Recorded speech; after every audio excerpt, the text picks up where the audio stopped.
बैंकों को payment aggregator से अलग अलग जोड़ने की जरूरत इस साल खत्म हो सकती है। आरबीआई गवर्नर शक्तिकांत दास ने कहा है कि इंटरनेट बैंकिंग लेन देन के लिए इंटर ऑपरेबिलिटी इसी साल शुरू हो जाएगी। इससे कारोबारियों को लेन देन की फौरन सेटलमेंट की सुविधा भी मिलेगी।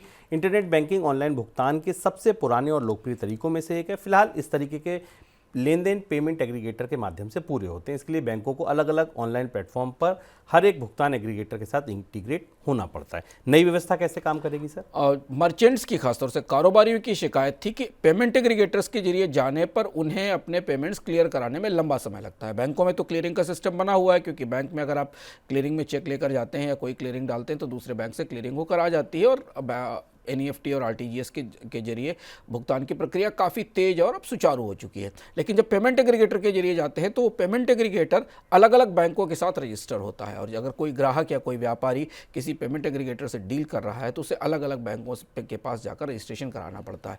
आरबीआई एक नया प्रस्ताव लेकर आ रही है जिसमें कि जो नया पेमेंट सिस्टम लेकर लाया जाएगा, उस पेमेंट सिस्टम में अब अलग अलग पेमेंट एग्रीगेटर्स को सीमलेसली एक दूसरे बैंकों के बीच काम करने का मौका मिलेगा, जिससे कि मर्चेंट्स के लिए, व्यापारियों के लिए सुविधा भी बढ़ेगी और लागत में भी कमी आएगी। जिसका मतलब यह है कि अगर कोई एक कस्टमर किसी एक बैंक अकाउंट से जहां उसका बैंक अकाउंट है वहां से पेमेंट करता है और कोई मर्चेंट एग्रीगेटर या कोई पेमेंट एग्रीगेटर जिस बैंक में वो भेजना चाहता है उससे जुड़ा हुआ नहीं भी है, तब भी वो आसानी से उस पेमेंट का ट्रांसफ़र किया जा सकेगा।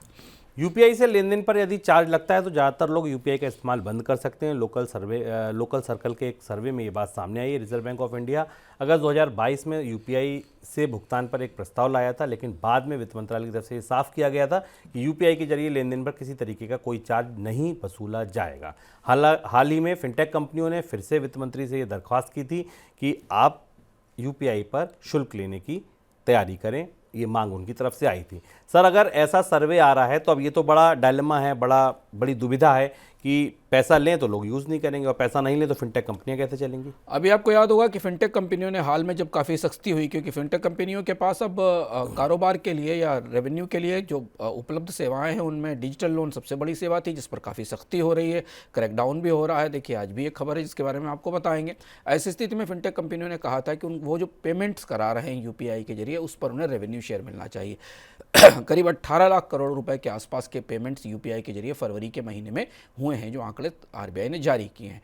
अगर इस पर बहुत छोटा सा 0.1% तक का भी अगर कोई पेमेंट शुल्क लगाया जाता है तो उसका फ़ायदा बैंकों को और पेमेंट एग्रीगेटर्स को और वॉलेट्स को मिलेगा।